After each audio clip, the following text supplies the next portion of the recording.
আওয়ামী লীগকে নিষিদ্ধ করে এবং পরবর্তী কোনো প্রক্রিয়ায় যেন রাজনৈতিকভাবে কোনোভাবেই যেন আওয়ামী লীগ ফাংশনাল না হতে পারে সেই বিষয়টি আমরা সেখানে প্রস্তাব দিয়েছি। যে নৌকা ডুবে গিয়েছে সেটি আর বাংলাদেশ আর কখনোই ভাসবে না।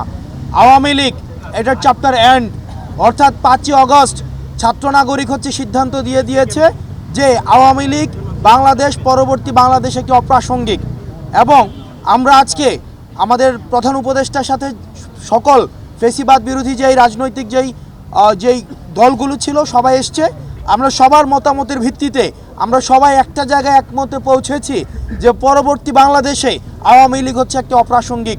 এবং আপনারা দেখেছেন যে বিভিন্ন সময় বিভিন্ন দল যেভাবে মানুষ থেকে হারিয়ে যায়, যেভাবে অপ্রাসঙ্গিক হয়ে যায়, ঠিক একইভাবে আওয়ামী লীগও ঠিক সেভাবে অপ্রাসঙ্গিক হয়েছে। এখন আমরা আহ্বান জানিয়েছি যেন সরকার উদ্যোগ নিয়ে আইনি প্রক্রিয়ায় যেন আওয়ামী লীগকে নিষিদ্ধ করে এবং পরবর্তী কোনো প্রক্রিয়ায় যেন রাজনৈতিকভাবে কোনোভাবেই যেন আওয়ামী লীগ ফাংশনাল না হতে পারে সেই বিষয়টি আমরা সেখানে প্রস্তাব দিয়েছি। দ্বিতীয়ত, আওয়ামী লীগকে এই যে রাজনৈতিকভাবে এবং আওয়ামী লীগকে নিষিদ্ধ করার প্রথম ধাপ হিসাবে আমরা আজকে যেটি প্রস্তাব করেছি সেটি আওয়ামী লীগের নিবন্ধন বাতিল করে দেওয়ার।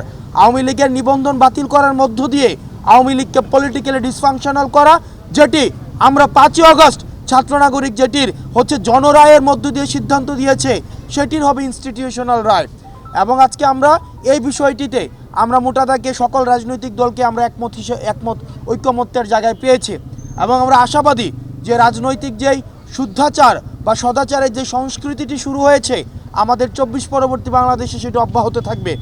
আমরা এটি বারবার করে বলছি, আমাদের ফেসিবাদ বিরোধী ক্রিয়াশীল যে রাজনৈতিক দলগুলো রয়েছে আমাদের নিজেদের মধ্যে পলিসি নিয়ে আমাদের ডিসকাশন থাকতে পারে, আর্গুমেন্ট থাকতে পারে, আমাদের ডিবেট থাকতে পারে, সেগুলোর সমাধান রাজপথে হবে, সেগুলোর সমাধান সংসদে হবে।